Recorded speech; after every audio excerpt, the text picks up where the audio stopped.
And I want you to tell us what that means. Well, I have pretty classic dyslexia. I mirror read. I'm a very slow reader. I read about 200 words a minute. I have sequencing difficulties, which makes computer work very hard for me because it's a very sequential piece of equipment, and so I would have to read the instructions every time to turn my computer on. I can't remember the sequence of events. You know, I have recall difficulties. What kind of grades did you get in high school and college in English? Terrible. Terrible. As a matter of fact, I flunked 3 grades before I got out of high school.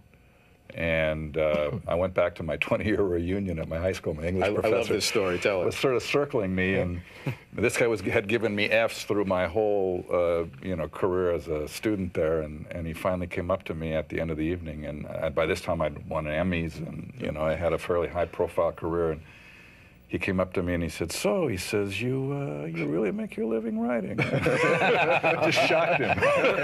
But what he was looking at was spelling, and you know, spelling is not writing, and as I can make up a sentence and speak it to you, I can make it up and put it on paper. And so that process, and one of the things about dyslexia is it does generally also comes with it abstract thought. People who are very good with abstract thought have dyslexia.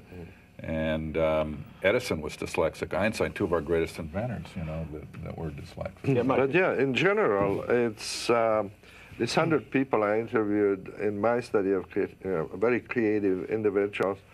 Practically all of them, I would say 90 out of 100, had pretty bad things to say about their formal education, about their schooling. You know, they usually had 1 or 2 teachers that made a big difference in their lives that they remembered fondly, but the structured, mass-produced instruction that schools generally provide just was something they couldn't take. So in that sense, I think there is a disconnect there. And it's John, speaking as a psychiatrist. Well, I think that what we're circling around is this issue of who gets to decide what is valuable, because in some respects, and you also posed earlier the question of, well, creativity in relation to what? I mean, I think we always have to look at value creation as well as simply coming up with something new. Otherwise, throwing paint against the wall would be very, very creative. It's not very valuable.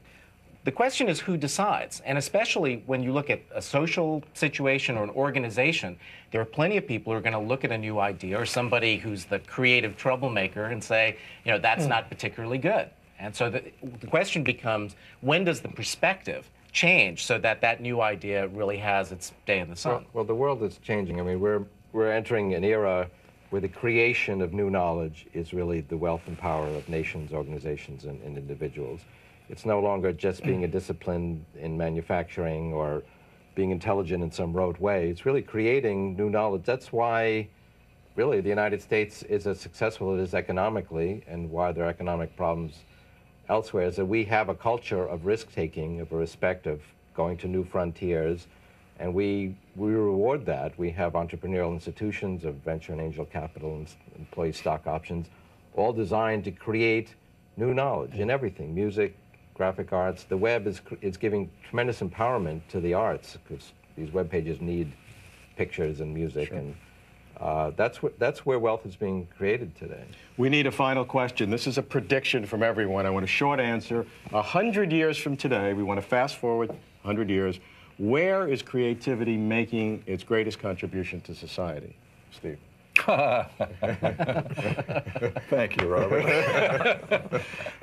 Where is it making? I would say, because I'm a writer, I would say it's in literature. I would hope it's in literature, you know, because I believe that's about thought, and I think society should be about thought. Right? Well, 100 years from now, we will have expanded our intelligence and creativity by merging with non-biological intelligence. And we'll be creating new types of entities that we can't imagine today, such as virtual reality environments.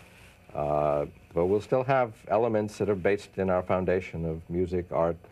But music, art, various forms of culture will be the primary expression of knowledge. John? I think in 100 years we'll have a lot better tool set to take our innate creativity, the stuff that happens to us at night and all during the day as well, and to be able to collaborate with one another in a more effective way, and to be able to take our ideas and realize them much more immediately.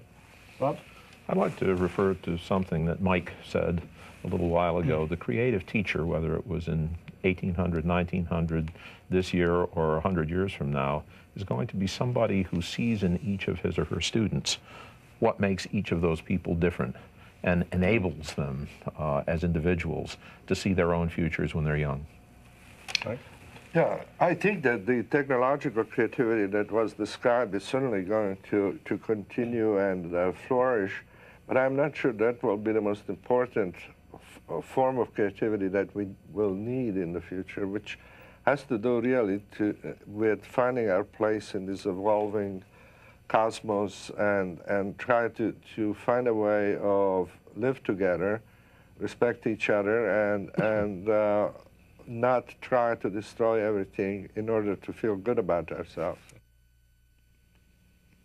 What's creativity? It's certainly not standardized test intelligence. Stephen Cannell proves that all by himself.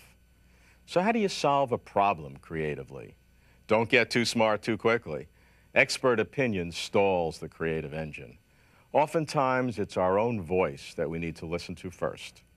Cogitate, meditate, brood, agonize. Oddly enough, uncertainty, ambiguity, and doubt are all friends of the creative process. Lose yourself. Feel the flow. But remember what Abraham Maslow said. Creativity might be as much found in a first-rate chicken soup as in a third-rate painting. Suffer with humor to get closer to truth. I'm Robert Kuhn.